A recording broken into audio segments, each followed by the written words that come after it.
বন্ধুরা সব বললে আমায়, বলি জ্ঞানের কথা চল, বিমলে রক্ত বিড়িতে বল, গাঞ্জায় শুদ্ধ হয় অন্তঃস্থল, মদ খেলে আয়ু বাড়ে দেহের পোকা মরে যায়, খৈনি রাখলে মুখে কাজে মন বসে ভাই। সিগারেটে হিরো হিরো ভাব আসে মনে, এমন জিনিস কি আর কেউ ছাড়ে রে জীবনে।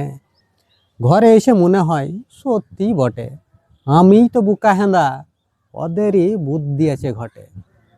প্রথম প্রথম বলতাম আমি, ওই বেকায়দায় পড়লে মাঝে মাঝে খায়, ওই পাইল পরবে বুঝলে, না হয় কখনো সখনো ওই বন্ধুদের পাল্লায় পড়লে।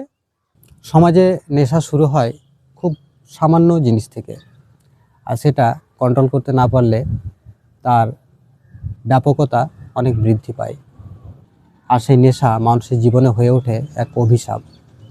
যদি সম্পূর্ণ চাও তাহলে অবশ্যই পেজটাকে ফলো করে রাখবে।